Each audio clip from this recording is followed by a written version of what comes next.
নমস্কার বন্ধুরা, তোমরা সবাই কেমন আছো? আশা করি সবাই খুব ভালো আছো। তোমরা নিশ্চয়ই প্রথম ছবি দেখে বুঝেই গেছো আজকে তোমাদের সঙ্গে শেয়ার করতে চলেছি পাটিসাপটা। তো পাটিসাপটা তোমাদের সঙ্গে শেয়ার করতে একটু দেরি হলো। কেন দেরি হলো সেটা ভিডিওর মাঝখানে বলছি। প্রথমে কয়েকটা জিনিস একটু শেয়ার করে নিই যে আমরা এখানেতে সুজি নিয়েছি 85 থেকে 90 গ্রাম মতো। সুজিটাকে আমরা একটা মিক্সিতে একটু ঘুরিয়ে নিয়েছি, দিয়ে আরও গুঁড়ো করে নিয়েছি। দিয়ে আমরা একটা পাত্রের মধ্যে সেটা নিয়ে তার মধ্যে 3 হাতা দুধ মিশিয়েছি। হাতাটা আমরা এখানে ছোটো হাতা ইউজ করেছি, তোমরা সাইজটা নিশ্চয়ই দেখতেই পাচ্ছ। আর এর মধ্যে আমরা দিয়েছি অল্প একটুখানি নুন, আর তার মধ্যে দিচ্ছি 1 চা চামচ মতো চিনি। চিনি কিন্তু বেশি দিও না, চিনি বেশি দিলে তোমাদের পরবর্তীতে অসুবিধা হবে। এর মধ্যে আমরা আরও 2 হাতা দুধ মিশিয়েছি। মিশিয়ে নিয়ে আমরা আবার এই পুরো মিশ্রণটাকে ভালো করে মিশিয়ে নিচ্ছি।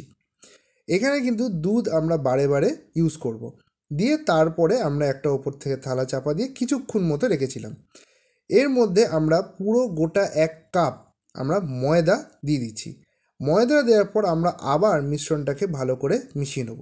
কিন্তু তোমরা নিশ্চয়ই একটা জিনিস খেয়াল করবে যে মিশ্রণটা কিন্তু ঠিক মতো মিশতে চাইবে না। তো এবারে আর দুধ নয়, এবারে আমরা অল্প অল্প করে জল দেবো। একবারে অনেকটা জল দিয়ে দিও না, তাহলে কিন্তু সামলানো মুশকিল হবে। ওই জন্য অল্প অল্প করে আমরা জল দিয়ে থাকবো আর মেশাতে থাকবো। অন্যদিকে ভেতরে যে পুর, সেখানে আমরা নারকলের পুর তৈরি করেছিলাম। তো সেটার জন্য আমরা একটা কড়াইতে একটা গোটা নারকলকে পুরো কুড়ে নিয়েছি, তার মধ্যে আমরা 2 চামচ মতো গুঁড়ো দুধ দিয়েছি। দিয়ে প্রথমে আমরা আগুন না জ্বালিয়ে সেই পুরো মিশ্রণটাকে ভালো করে মিশিয়ে নিচ্ছি। মিশিয়ে নেওয়ার পর স্বাদ মতো আমরা গুড় দিয়েছি। এখানে গুড়টা তোমরা ততটাই দিও যতটা তোমরা মিষ্টত্ব পছন্দ করবে, সেটা বেশিও হতে পারে বা কমও হতে পারে। গুড়টা দিয়ে আমরা আবার পুরো যে মিশ্রণটা সেটা মিশিয়ে নিলাম। এই যে দেখিয়ে দিলাম যে আমরা কিন্তু এই মুহূর্ত পর্যন্ত কোনো রকম আগুন জ্বালিনি। এরপর যখন মোটামুটি মিশে গেছে তখন আমরা আগুনটা জ্বালিয়ে সেটাকে এবার আগুনে ভালোভাবে আমরা পাক করে নিচ্ছি। এইভাবেই ঘোরাতে ঘোরাতে আমাদের কিন্তু নারকলের যে পুর সেটাও রেডি হয়ে গেছে। দিয়ে নারকলের পুরটাকে আমরা একটা থালার মধ্যে তুলে সেটাকে আমরা ঠান্ডা হতে দিয়েছি। অন্যদিকে আমরা যে মিশ্রণটাকে রেডি করেছিলাম সেটা একবার দেখে নেবো। দেখবে অনেকটাই টাইট বা শক্ত হয়ে আছে। তো তার মধ্যে আমরা আবার অল্প একটু জল মিশিয়ে সেটাকে নরম করে নেবো, কারণ বেশি টাইট থাকলে কিন্তু পাটিসাপটা একদমই ভালো হবে না। দিয়ে আমরা বারে বারে করে জল মিশিয়েছি এবং বারে বারে করে মিশ্রণটাকে গুলে নিয়েছি।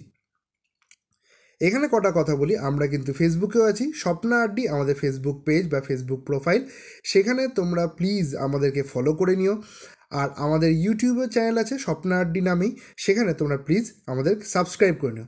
আমরা কিন্তু একদম প্রথম থেকে তোমাদের চেষ্টা করছি নতুন নতুন ধরনের কিছু রেসিপি, এবং সেগুলো আমরা যেভাবে শিখছি বা যেভাবে করছি সেইগুলোই তোমাদেরকে শেখানোর চেষ্টা করছি।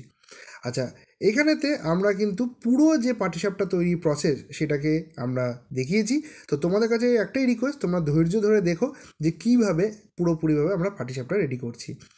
আমরা এখানেতে প্রথমে অল্প একটু অয়েল ব্রাশ করে নিয়েছি। অয়েলটা কিন্তু একদমই অল্প, সাদা তেল আমরা এখানে ব্রাশ করেছি। তারপরেতে আমরা এখানে দিয়ে দিয়েছি অল্প একটুখানি বা 1 হাতা মতো আমরা মিশ্রণটাকে দিয়ে আমরা যে নিচের পিঠটা রয়েছে সেটাকে কিন্তু ভালোভাবে ভাজতে দিয়েছি, যাতে কোনো রকমভাবে উল্টাতে গিয়ে ছিঁড়ে না যায়।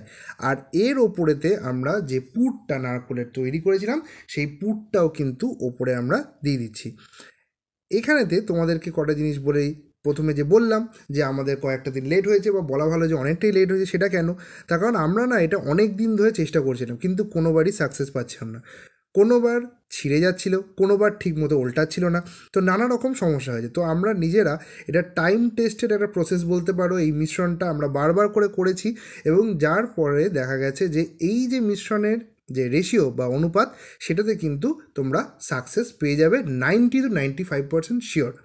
তো আমরা এইভাবেই যখন নিচের পিঠটা হয়ে গেল পাটিসাপটার, তখন আমরা অন্য পিঠটাকেও ঘুরিয়ে দিলাম। অন্য পিঠটাকে তোমরা খুন্তি বা এরকম নরম যে স্প্যাচুলা পাওয়া যায় সেই রকমভাবে কিন্তু ঘুরিয়ে দিতে পারো, দিয়ে পুরো যে পাটিসাপটা সেটাকে সেঁকে বা ভেজে নিতে পারো। অল্প তেল দিয়ে অল্প তেলেই হয়ে যাবে। আমাদের কিন্তু মোটামুটি 4 জনের মতো হয়েছিল 12টা। তো তোমরা অবশ্যই কিন্তু করে খেয়ে বলো কেমন লাগলো, আর অবশ্যই আমাদের ফেসবুকে ফলো করে নিও।